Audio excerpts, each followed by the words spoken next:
Welcome, everyone. I am so excited for my guest today. I have been wanting somebody in this profession for a while, and we happened to meet through other channels, and this was her day job, and I'm so excited to have her.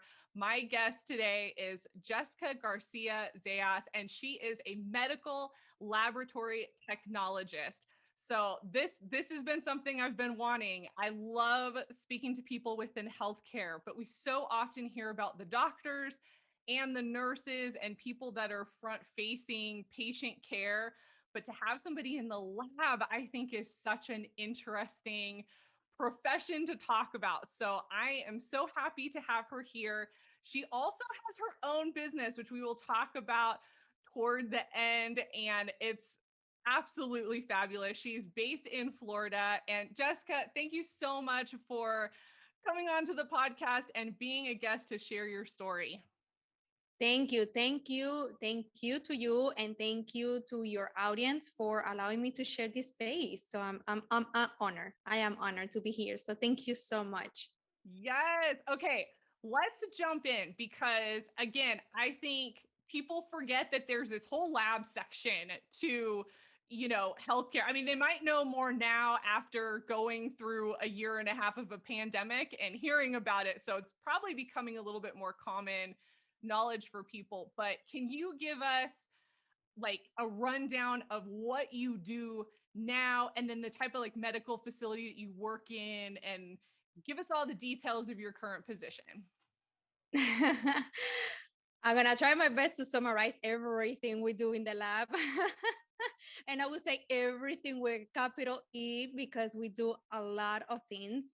And this is something I'm very grateful that you're doing because I have always called our profession the producers of a movie. You always see the actors and the actresses, but nobody talks about the producers of a movie and a lot of people that are behind the scenes making the movie happen. So this is exactly what I call our profession. We do play a major role on patient care, but whenever I have encountered somebody that I can count with my hands and with my fingers, and honestly, how many people do really know who we are? Because every time I say, "Oh, I work in a hospital," yeah, so you're a nurse? No, I am not a nurse. Oh, I work in a lab. So you're a phlebotomist? I said, no, I don't stick the needle on anybody's arm. I'm afraid of needles myself. So no, we're medical technologists. We are the ones that test the blood. We are the ones that discover bacteria. We're the one that discover abnormality on the blood cells. We're the ones that whenever you have a patient bleeding, blood bank is the transfusion services is the department that gets that blood ready to transfuse the patient. So we are the one behind the scenes. And now on during the pandemic, we are the ones running COVID tests. So Okay. There it is, everybody. Okay, so this is where that falls in the medical hierarchy. You're the truly the behind the scenes when it comes to any like fluid that's taken out of us and given to the hospital. You're the one that receives it. any fluid my my family makes fun because I although I have a generalist license, which means I can work in any department of the laboratory. I am now the lead technologist on hematology itself. So in hematology, we run CBCs, which is a complete blood count, which is the one that tells you how's your white blood cells, how are your platelets, your hemoglobin, if you're anemic, you're not anemic. We check for abnormality on the cells. We check for coagulation, which we are seeing a lot on COVID patients. Coagulation are being on abnormal and altered.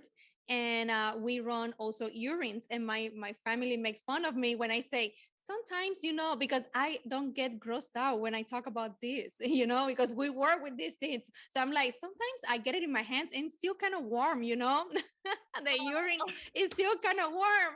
And they go like, oh, that's so nasty. I'm like, that's part of the job. Come on, that's part of the job. Oh So man. Wow. yeah. Okay. I My heart goes out to you because I could not do that. I don't know We wear why. gloves though. We wear Oh, good. gloves, okay? Good. We wear gloves, okay? I would not touch it without the gloves, but still, we have to touch it. We have to do it. And that's it. That's part of the job. We're there for the patients. Do you feel like I don't know if you can answer this, but do you feel like things have gotten a little bit more interesting? I don't know if that's the word I want to use, but interesting for you since COVID started. Like, do you feel like there's more of a spotlight on your area in the hospital, or is it still pretty much the same rhythm that you had before? I can tell you for sure that there is a lot more pressure on the sense of how careful. I mean, always have to be careful because we have universal precautions. We have to treat everything like, like it could be contagious. But of course, certain body fluids are more contagious than others. But this makes it a little more stressful because you got to be like extra careful. And it's like, and thank God that we prepare in the sense that we have our PPEs, that we have our gloves, that we have our masks, that we have our lab coats, that we are protected. We have our shields. We have everything we need to work with this in this type of environment, and that for that we very grateful for. But more on the spotlight, I don't know. I really don't watch a lot of news, so I don't know if they say, "Oh, the lab people are the one that run the COVID test." So I really don't know. Honestly, I don't know. I don't watch the news either. I just wasn't sure, sometimes that hospital hierarchy, you get like a little bit more, attention put on you when big things like this happen. So I would imagine that I can imagine that the pressure would be on to make sure that everything is running smoothly and, everybody's being safe even more so than you normally would. Yes, yes, yes. No, it's the response was incredible. I've been working in the field for almost 6 years, and the response as soon as the pandemic started was like, these are the new rules. So we have like a good support system that prepared us in that sense. Like once it happened, like it provided the things that we needed in order for us to continue doing our best, continue doing what we do behind the scenes, but we do it. That's awesome. Oh, I love hearing that. Okay, let's talk about your journey to this job. What are some poignant transitions that got you to this place in your career? I actually, it is funny because I was one of the people that I didn't even know that the laboratory existed. And that's a funny part of it because I was like, when I went back to college after I completed my high school, I dropped out of. I said no, and it's not that I dropped out. I said I don't want to go to school anymore. Although I'm always love school. I we migrated to this country. We came here, and I said no. I started working. I wanted to be independent, so I stepped out of school for a few years, almost 6 years, until I decided to go back. And when I went back, my idea was to be a nurse. Why? Because even when I was in my country, I always wanted to work with babies. That would have always been my passion to work with babies. So in here, I did my research and I was like, what can I do with babies? So I found about being either a labor and delivery nurse or neonatal, or we work with the neonatologist or something like that, nurse practitioner for babies. After I did my prerequisites in the college, I went and I sat for the exam. I didn't pass the exam for nursing, and I literally sat on the advisor office and I was like, what can I do with all these credits I have? Tell me a career that I can do with all these credits, because I don't want to continue doing credits and credits and credits and what. So he Mhm. said, oh, with these credits that you have, you can do a clinical laboratory science. And I'm like, what's that? So when he gave me the whole curriculum, I was like, this looks interesting, because it's like you're looking at the world from a microscopic lens, you know? And it's like Yeah. you are seeing what's inside the people. You're studying the chemistry part of the human body, you're studying the biology, you're studying all these amazing things that we get to study and we get to learn. And I'm like, sign me up. And that's it. And I started. And 2 years later, I graduated with my associate in science. And then right after graduation, I started working at the same hospital where I work now. I was very blessed that I was hired right after graduation. And here I am. And I'm still there and I love it. That's awesome. Okay, I have to point out, so back in my higher education days, I worked a lot with the nursing program at the school that I worked with. I have such a soft spot for nurses. My best friend is a nurse in labor and delivery. So, very familiar with that entire process. And I cannot tell you how many nursing graduates take the NCLEX multiple times. Like that test, that sort of, it is absolutely insane. Like, I've seen people take it so many times. But the other thing that I have seen happen, and I want to point this out because I think this piece doesn't get talked about a lot. Everybody says like, oh, I want to be a nurse, I want to be a nurse, I want to go in and I want to do this. And either they start a program and they can't get through it for whatever reason, it's stressful, some of the classes are insanely difficult, or the school that they want to go to is very hard to get into the program. Like there are a lot of different reasons.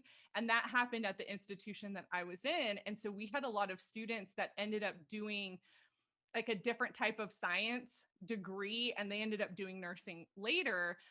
But I'm so happy that the school you went to had an actual alternative that you could shift credits to, because that is not as common. And I think that's really something to look at if you're Mhm. going down that route. Like, how many other options are available outside of the one thing that you want, so that you do have a little bit more flexibility in your degree and in what you can go into. Mhm. So I think that's absolutely amazing. There are so many options out there for that, all those courses that you take within the sciences. So that's Yes, really yes. awesome. And you do need to take a lot of credits and a lot of classes. So it's like you get to a point, it's like, what do? I just want to do something. So I was very grateful that I found this route, because in nursing there's a lot of room to grow as well, but in the medical laboratory science there's also a lot of room for growth and to improve. I mean, you can stay on the bench as long as you want to, but you can always like escalate Mhm. and and go higher, and especially if you're working for corporate. That corporate, corporate has like a lot of options for you to grow if you want to grow. That's so great. Okay, that leads perfectly into my next question, which is, if people are interested in healthcare in the lab side, what what are some tips that you have for them? What are some things that maybe you've seen in your career, or things that you've learned or heard from other people that you would give to somebody who would be interested in the lab side? Something that I didn't do myself back then, because now I have more awareness, is like enjoy the journey. I would say enjoy the journey. Sometimes we are so worried and we are so caught up in finishing and finishing and finishing and completing it, and getting that degree and hanging the certificate on your wall, that you miss out on the process. So just enjoy the journey and don't stress things so much, because the experience that I had going, because let me tell you, my certification exam, the one that allows me to start working, actually allow us to apply for the license that in the state of Florida requires license. Some other states just require certification. Not every state requires license for our profession. um the stress was so much, because actually that test for that certification agency is, I believe, is the only one that to test you with pencil and scantrons. It's not computerized.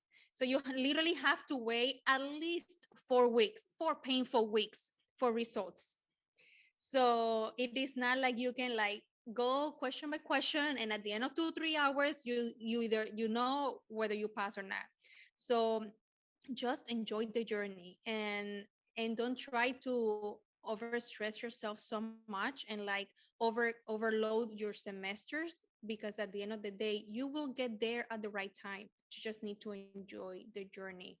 That's I Yes. believe that would be the biggest tip on this and related to anything in life, pretty much. Yes. Yes. Oh, I love that advice. And I think it's something to remember to just for anyone who, I'm going to say anyone who's in healthcare right now, because I think it's such an impacted profession with everything going on. If you can, take time for yourself. Like, don't let Mhm. yourself get stressed out because of all of the, issues and politics and things that are happening around you that you can't Mm. control. I mean, that goes for any profession, but I think specifically in healthcare, because I've been so closely connected with a lot of people in healthcare, Yes. it's so stressful, working night shifts or having 12-hour shifts or 18, like it's insane how the scheduling works and the priority. I mean, all these things, some you can control, some you can't. Like, make it work for you. Start to understand the system and work within it instead of fighting against it and stressing yourself out, because then you can enjoy the journey, you can enjoy the process, you can enjoy the profession and the impact that you have. So, yes, Yes, love yes. that. Love that. Okay, so you mentioned that you are a lead tech now. So, Hmm. my next question is all about management. So, I would love to know, what are a couple of your management tips, either as somebody who manages others or as somebody who is also managed yourself? I'm actually, and I always tell this to my team. I'm like, I'm not here. I'm not here. I'm in between. So I'm the tier in between. So whatever the manager needs, I'm there. Whatever you guys need, I'm here. I'm a tech, just like the rest of the team. And yeah, I'm the lead now, but that doesn't mean that I'm better or worse or nothing. Where I look at everybody, including myself, exactly the same. We all had the same license. We all went to school. We are professional people. Um, but one of the best things that I can think of and that I've been also working on myself is trying to understand, is listening to your team, is listening to to your coworkers. Everything in life have pros and cons, everything. And you said something very important, like try to understand the system. Blaming the system, you know how many people are involved in making it happen, on running the show, on running the hospital. It's not just the CEOs, it's who, it's the CEO secretaries, it's the BPs, the a lot of people are working together to make it happen. And each and every single person represents a unique person. Everybody has skills, everybody has gifts, and everybody also has, some flaws too. But if you we focus on as a team on the skills and the gifts that everybody can bring onto the team, you can put it together and make it happen. But if we focus instead on the flaws and the negativity and things that are not beneficial to the flow of the work, like things are gonna get stuck, things are not gonna get done in a good environment. And at the end of the day, whoever suffers, because we get to clock out, patients done, patients have to stay there. So at the end of the day, if we don't do something the right way, if we don't do something consciously and with love and care for our profession, whoever suffers is the patient. So you gotta have, you can, I always say this, you cannot do any type of profession, and of course including healthcare, for the money or for the paycheck. You have to do it because you care, and because what you're doing, you're making a difference. Even if nobody's telling you every day, hey, thank you, you're doing it for a lot of people that are there, depending on your results, depending on what you're doing. So the best thing that I can say is that, like, try to understand your coworkers, your peers, the system, and try to understand that when the managers as well, because managers have people, or like higher than them, telling them as well, and it's like a domino effect. So these people told this one, and then the other ones, and then the other one, And it's just like that. So you just gotta try to understand whoever makes the rule. Instead of fight it, just try to understand them. And of course, if you see something that you don't like, yeah, speak your mind. But there's always a nice way to say things, right? So as a lead, that's what I'm trying, and I'm working on myself, on myself and on the team as well, is to have open communication, because it's not always very easy. And to try to understand, to try to get along, because at the end of the day, and we have to realize that we spend, for the most part, more time at work with our peers than what we do with our family. Yes, yes. Okay. I have to touch on something that you said that I think is really key for honestly any profession at this point, but connecting what you do with the larger vision or goal of the organization or the profession. And I think healthcare is one of the easier ones to do this, where you really can see the impact negatively or positively because of the patient. And I think when you come to work and you have that connection to your work and the impact that it's going to have on somebody, it changes your perspective of all these little mundane, like, issues and things that happen, Yes, throughout the day yes, at work. It yes. doesn't mean you can't be upset, and experiences. Absolutely. We're all human. We have those emotions.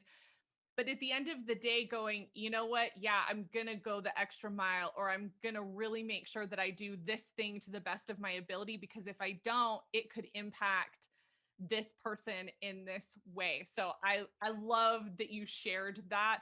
That is a value that I have when I'm working with clients, that when, especially if they're in toxic situations or really high stress burnout situations, getting them to take a step back and remember, why are you doing this? What are Mm-hmm. you doing it for? Who is being impacted by the work that you're doing? But then also making sure that there's a healthy connection there and not an unhealthy connection. Yes, So I yes. appreciate you sharing that. I agree so much, because it is a very stressful environment. I'm not gonna sugarcoat it. It's a very stressful environment. However, you have to, like, be very, like you say, you have to be very conscious, and, like, also take time for yourself. Take time for yourself, because you also have to disconnect. And this is something I have been trying to implement, that once I clock out, I know I did my best, and that's it. I don't return to the next day. And although I'm the lead, I have to disconnect, because I have a family, and I have myself too that I need to take care of. And if I don't rest, then the burnout is guarantee Yes. guarantee. And I did suffer it myself, the stress, the anxiety. And that's how my other side of the journey started, when I started doing my mindfulness and yoga and everything, because it's where I found the tools to bring my life into balance, because I allow myself to be so caught up, and allow myself to push myself to the burnout point. And Mm. when I was burnout, the stress, the mood, and everything. And at the end of the day, nobody's at fault for that. It's our own responsibility to pause, to decelerate, to disconnect. And this is something that I am very grateful for too, because also, as besides being the lead of hematology, I'm also the engagement champion of the laboratory. So me and the director of the lab, we work very closely, trying to do team building activities, trying to like elevate the, like the positivity of the department, because everybody's stressed out. Everybody is the mask, and then you breathe through the mask every, like, for how many hours a day, and then you're breathing the same thing that you are breathing out. And it's like, it's stressful as it is a situation. We don't get to see our complete faces anymore. So at the beginning, it was so funny, because it was like, who are you, with the glasses and the lab coat and the mask and everything? It was like, who are you again? Let me see if I can Oh, recognize you. oh no. Oh my gosh. And as you Wow. can tell, I love laughing. So I was like, believe it or not, I'm laughing behind the mask. So yeah, always trying to look for balance, at the same time that you're also looking for the positivity on everything. Yeah. So And leaving it at work. I think Mm, through my career journey, that is one of the hardest pieces for me, especially when you're in a helping profession.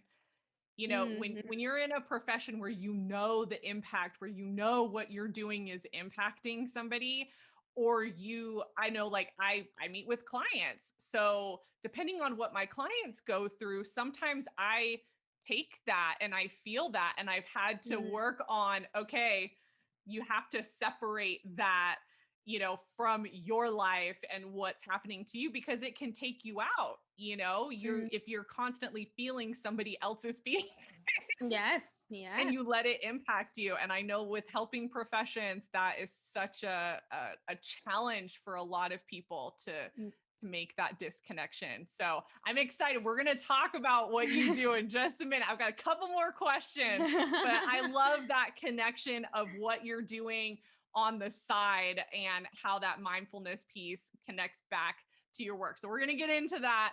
But first, I want to ask one of my favorite questions of my guests, which is, tell me about a book that changed your perspective on your career or life.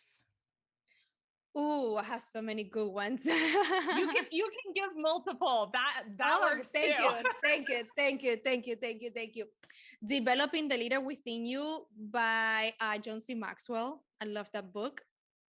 I love that book. When I had COVID myself last year, I spent my time in my room in quarantine, like reading that book. And that changed my perspective as a leader. Because I tell you one thing, management is a position, right? But leading is something that is within you. You just have to feed into it, to nurture it, you know? So you can be a leader even without the title. So, and that book was like a wide awakening book. And I love it. I love it. I love it. It did really make a difference on the way I lead today and the way I was leading before pre-COVID, pre-COVID, Mm, pre-COVID. So another book that I love, and it's in relation to, I would say it has influenced not only my personal life, but also my professional life. It is The Four Agreements by Don Miguel Ruiz. It is yes. very important because as humans, we tend to take things personal, and that's one of the agreements. Don't take things personal. You don't know what's going on that other person's head. You don't know what's going on in that other person's mind. And even if you see someone laughing, doesn't mean that they're not worrying about something.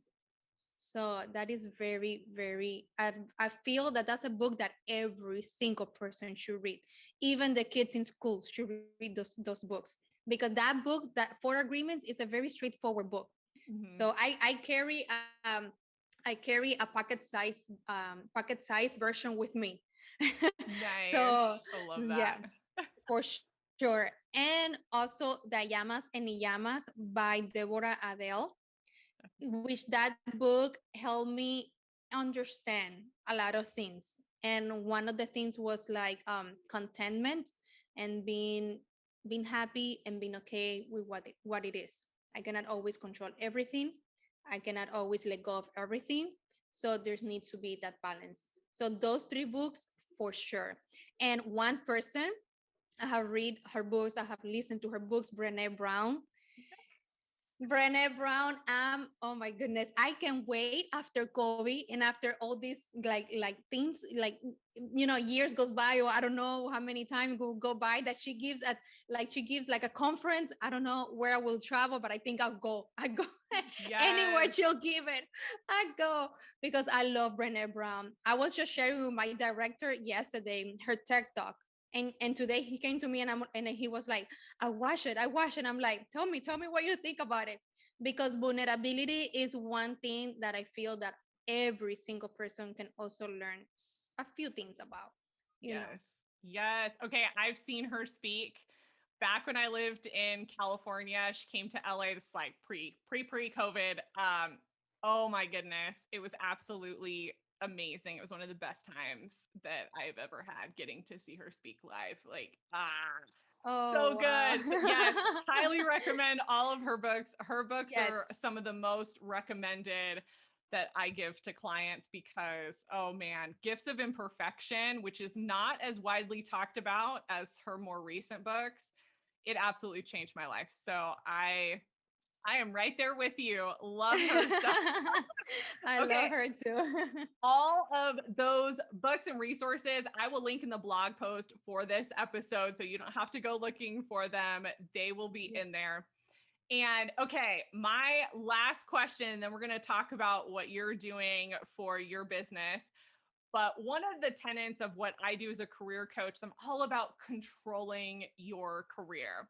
And I love the part of your story where you said, okay, I did this and I failed the test. So what are the other options? I think that's such a great example of taking control of your career. So I would love to know from your perspective, when do you feel like you really have taken control of your career? Let me tell you, I have been working as a healthcare professional. Like I said, right after graduation, I graduated actually, oh my God, 6 years ago. It was May 2016. I was actually 2015, sorry. 2015, I was actually pregnant with my little one, and we didn't even know at the time that I was pregnant. I walked the graduation ceremony with high heels, with the gown and everything. And I was like, I'm sweating so much. And then 2 weeks later, we found out we were pregnant with the little one. And, but for sure, I feel that control over my career has been that everything I have put my mind into, I have accomplished so far. And I have learned so much, although I have, 6 years next month. It's going to be since I started working. June 29, 2015, I started working. And I feel that I have accomplished so much. I have learned so much. I have gained the trust of my peers, the managers, and I just feel that that's control of my career. Like working on a setting where I feel content. That's control Yes. of my career. And it's not so much about escalating, and it's not so much about what's next is doing my best with what I know, and what I know I find out, and I try to find an answer, because like I said earlier, on the other side there's a patient. So that's control of my career. Yes.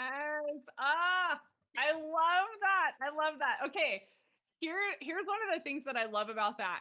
You have a goal. You see what you want and you go for it.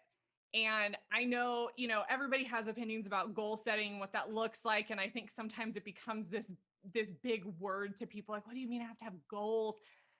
Even if you don't use that word, I think just having something that you are striving toward so that you continue that motivation, even if you don't move up. I think that's such a great distinction as well. You do not have to, continuously climb the ladder in your profession to be successful and to do Mm, things. You define what that is for yourself. I say that all the time. Like, you define success for yourself. And sometimes that means, doing your job really well and maybe mhm, taking a leadership position that's a little bit more minor. So you get just that much more, or you join a committee or a professional mhm, association, or you go back to your program or your college and you give of your time in that way. Like, there are so many different options for people to find success that doesn't necessarily require you to move up that ladder. So I love that. Thank you so much for sharing your perspective on that. I think that's great. you're welcome. Yes. Okay. Let's talk about what you're doing now. So you work full time, you have a job in healthcare, but you also started doing something on the side. You alluded to that a little bit earlier, that this was Mhm. something you did to like help manage stress. So can you tell us more about what you're doing now and how that, interweaves with the job that you're doing in the lab? As I mentioned earlier, everything started when I found myself like in the burnout state, and actually that ended up me on the ER, because I was so very stressed out, and I didn't want to recognize that I was stressed out, that I was overwhelmed, and I was spreading myself too thin. At that moment, I was in charge of a big project. Um, and that actually took a toll on me and on my health. And I remember that day I went to work. I woke up that day in pain, and I still went to work because I'm one of those people that I'm in pain. I'm in pain. Let me ignore it and go to work. And it's not always a good thing. So this is not a recommendation, please. It is not a recommendation. So I went to work. I couldn't even work 2 hours because one of my coworkers had to take me down to the ER. And after tests and everything, they realized that my own body was being constricted so much that my muscles were like constricting the nerve, and the nerves was the one numbing my body from the waist down. So, but it was my own body, like my own body attacking me, like my own body telling me, slow down, slow down. And at that moment, I was like, no way, I need to do something. I was 29, I was not even 30. I already had my 2 daughters. And I was like, no, I don't want to show this to my girls. For sure, I don't want to show this to my girls. This is not a healthy way of living. And after that, they refer me back to my primary saw me shaking my right leg like nonstop.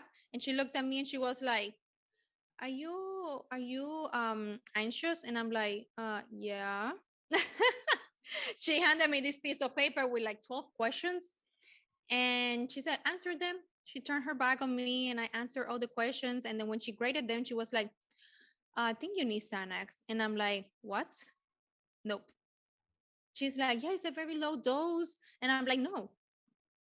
She said, take it just in case. Take it home just in case. And I'm like, okay, let me take it home. I took it home. And let me tell you, Julia, when I saw that yellow bottle on my medicine cabinet, because you always have a medicine cabinet with the kids, like the normal stuff. I was like, no, I cannot live on pills. And I know some cases are more severe than others. Some people do need it. But what I say to myself that moment was like, if I can do something to stop this from happening and to implement healthier ways for me or for living, I'm going to do it. And after that, I made quite a few changes, mindful changes, and I started like looking and searching, doing my research, and I found my very first meditation teacher, David G. I love David G. He's awesome. He's based in California, and I started meditating with him, and I was like, well, I don't have nothing to lose. Let me just sit here and listen to him. And of course, the first few times, the leg and the fidgety, and then like I'm wasting my time. Let me tell you, I was not wasting my time because like a few weeks later, and when I told this story, I'm even proud of myself. At that moment, my older daughter, called me to the like a few weeks later after I started meditating. I didn't even know if it was working or not working. I didn't even know what I was doing. I was just trying it to see what could happen, right? And then I was like, this is natural. It's not going to hurt me. So let me try it. My daughter called me to the bathroom because accidentally the shower head broke. And she was like, Mommy, look what happened. I'm like, okay, Mommy, we'll get it fixed. Don't worry. Not my usual response. She looked at me like completely confused, like, are you okay? And I'm like, yeah, why? She's like, that's not how you always answer. And I'm like, oh, meditation is working. David G is working. And that's when I said, you know what? This is where I'm going. This is where I'm going. And I started digging deeper and deeper. And after that is when I found yoga and yoga, the physical part of it. And I started going back to my working out routine, like letting out that, toxicity and like overwhelming and the heavy weight that we lift, that we carry in ourselves day in and day out. Because we wake up, and this is something like deviating a little bit, but we wake up on a like already in a fast-paced mode. Go to get to the shower, brush your teeth, get the lunchbox ready, get to work, do your work, fight the traffic, and the same thing repeats all over again. So you start living in automatic pilot. So when I started realizing that and taking a step back, I was like, wait, what am I doing to myself? What am I doing to my family? And then months passed by. And I also realized that I asked my husband, like 7 years has gone by, 7 years of my daughter, my older daughter. I was like, what have I done? It's time to do changes. It's time to do things different for the greater good, because I feel that when we do this type of job, this type of work, not job, this type of work that we do in ourselves, everybody benefits from it. Like not just you, but the whole entire family. Because if you as a mother are in a good mood, everybody's in a good mood. If you scream, everybody immediately is like a cat, like, oh, what's going on? What's wrong with her? You know? So it's like with that center and that anchor of the family. I'm not Mhm. saying that fathers are a key element in family, but the mom and the mood and how we project with our kids, that's essential for their growth, for what they learn, for what they see. And if we want to teach them, I feel that we have to lead by example. If Yes. we want them to learn, we got to lead by example. And this is something I've been implementing also at work. If I wish for things to happen this way, I should lead by example because I've seen it's working. So why not make it work here? And that's where the Yes. understanding and the open communication comes into place, and like listening also, because we work with my working environment is a lot of Hispanic, so we talk over each other, and we work with a lot of machines, that the machines are loud. These are Yeah. very high tech machines, but they're still loud, they still make noises, so sometimes we have to talk over the machines. So it's like we're screaming, but we're not screaming, we're just talking. Trust me, we're talking. but and in that sense you lose yourself in the conversation because you're not listening. You're just talking and talking and talking. You need to listen, you need to. And I read this somewhere that God gave us 2 ears and one mouth, so we can listen more than what we speak, and it makes so much sense, but sometimes we forget to implement it. So yeah, I explained this because I wanted to share how I went from like being fully on the healthcare to like deviate myself and like immerse myself on the mindfulness journey that I am. And I did went to yoga teacher training, and I completed my 200 hours because I love yoga. I love the physical part of it. And I love yoga as a whole because I feel that yoga has many, many, many tools for us to live a more meaningful and intentional life. Not just on the mat. And sometimes we don't even have to go on the mat. It's what we do when we are not in the mat. That we practice every single day on the mat doesn't make us a better person. It's what we do when we're not in our mat, when what we do to ourselves, what we do with other people. So I feel that what I have learned in the past 2 years on this journey, like you say, it weaves with everything. It's like it's related to everything. You can apply it in every single thing. Yes. Yes. Oh my gosh. Okay. I resonate so much with everything you just said. Like you and I are so similar. I have been that mom. I was that mom that would just lose my mind if, something broke or something went wrong or whatever. And my kid's only 3.5. So it's not like he's been around a long time. But I will tell you that awareness of your stress, we ended up moving and switching careers and all kinds of stuff when he was about 1.5 or 2.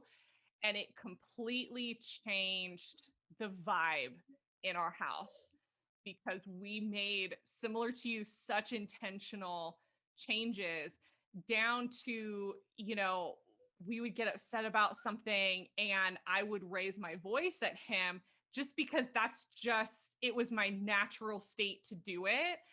And he would cry immediately. And I was like, what in the, like, I'm giving you very clear instructions. Like, what is happening right now? And I could not understand it. Finally, I stopped and I was like, this child is not you. Like, you made him, but he is not you. And he responded anytime there is heightened emotion. So even if my husband and I are just having a conversation and we're just passionate about the topic and we get excited, he comes over and he's like, "Are you okay?" Like he's Mm, very sensitive to any kind of heightened emotion. And my husband and I had to sit down and have a conversation about how we approached him mm, because he was feeling that stress, like he was feeling my stress and anxiety. And I was like, absolutely not. I will not raise my child like that. I had that as a child. I was in an environment like that. And I have anxiety, and I will not willingly pass that on to my child. mm. So we've done a lot of different like strategies. Like we actually watched this woman who does yoga on YouTube for kids, Uh-huh. and I got my son onto it because he loves it. We put it on, we do it together. And so I've tried to Oh. incorporate these mindfulness Mm, habits. When he gets upset, I teach him to breathe. Nobody mm. taught me to breathe. I had to learn how to breathe in my 30s. How to consciously breathe. Yeah, Yes. they're such simple things that you can implement into your life. But if you don't know how, or if it's never been modeled for you, or Mm-hmm. you've never had a hospital breakdown. I mean, talk about a wake up moment, and thank you so much for being vulnerable enough to share that Mm-hmm. experience, because that's what we want to prevent is go. I mean, you worked in a hospital, so I feel like it's you're right there, which helps. But that's what we want to prevent. You don't want to have to end up in the hospital to manage stress and burnout and all of that. So, oh my gosh. Okay, I'm going to link everything for your business into the blog post so that people can follow you and they can learn more about these mindfulness practices. But why don't you verbally let everybody know, where can they find you? Where can they connect with you? Thank you so much. I am actually when I the name of that I, when I open up my social media, I was using my normal name, right? My regular name, my name. But when this started happening, I was like, I told my husband one day, I need to get out of here and come more into here, my heart, and the present moment. And I was like, I need to ground. And that's where grounding was born. And Yes. like life is a journey. I see life as a journey. I say the grounding journey. So so Yes. so I am the grounding journey everywhere. You can find me as a grounding journey on Instagram, on Facebook, recently now on YouTube. And I've been trying to go into LinkedIn. I'm still not very active on LinkedIn. I'm still trying to understand the platform. I'm still getting a little bit. But yeah, I'm the grounding journey, the groundingjourney.com, my website, everything is the grounding journey. So because we do need to get out of here, come more into the present moment, arrive in this three-dimensional space that we occupy, and enjoy life because life is a journey. Yes, I love that. Okay, I'm going to make a shameless plug for myself because I think the last time we talked, I was not doing this. I actually have a LinkedIn course. And by the time that this podcast will be live, that course will also be live and available to purchase. So if you are like Jessica and you have no idea how to use LinkedIn, or you need to get back into it and you need to find your voice and figure out what the heck you're doing, definitely check out this course. I will leave a link for it in the blog post. You can also find it on my website, but it's a really great way for you. I go through everything. I go through how to set up your profile, how to connect with people, how to be a thought leader, so utilizing your business and what does that look like out in the world. And then you also get an hour strategy session with me. So it's a really great course and program and a great introduction into my own coaching style. And it's extremely practical and tangible as well. So thank you for just allowing me to launch my own I program. feel I feel that that's amazing because let me tell you, a lot of people don't think of LinkedIn like a platform to connect with others, and it is. It is. It's just Absolutely. that it might be a little different than Instagram and Facebook, and getting out of the comfort zone. People will be like, oh, learning another social media, but it is so worth it. It So is worth very, it. very worth it. And let me tell you, I can't wait to read more about your course. I also Yes. have a course coming up, but not ready to share that because it's not coming out until next month. But Okay. I'll tell you more. Okay. Well, if when it comes out, I will link it into your blog post. So if that's something that you're interested in, you're listening to this, come back and check the blog post and I will have it Mhm. linked there. And I'm also going to have all of Jessica's social media links so you can follow her so that you know when that course goes live as well. So, Jessica, thank you so much for being a guest. This was such a fun time. I'm so glad we got to talk about your profession and the company that you're now running. Julia, thank you. Thank you for this opportunity. And like I said, even before we started recording, I just came from work today and I'm actually going back to work tomorrow. And I was like, I can't wait to talk to Julia because I was like going through the exchange that we have. And I was like, I don't stop to think all the things that we do. And because you already start doing it like, it's part Mhm. of your nature now. Like you do it and you do it and you do it. And like we do need to, and this is something that I would love for people like to take away as well, like whatever you're doing, whatever profession, even as a home stay as a stay home mom, that's Mhm. also a job. Okay, also a job. If we have moms listening to us, that's also a job and a full-time job, and without the secure paycheck, so know that. So acknowledge yourself for whatever you're doing, for how far you have come in your journey, how far you have come, how much you have learned, and how much you're learning. So just allow yourself to take a moment to pause and thank yourself because you have come this far. Yeah, you have support from other people, but it has been mainly you. So thank yourself for that.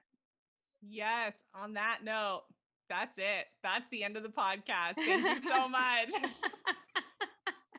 Thank you, Julia, and thank you to every single person that listened to us. So thank you so much.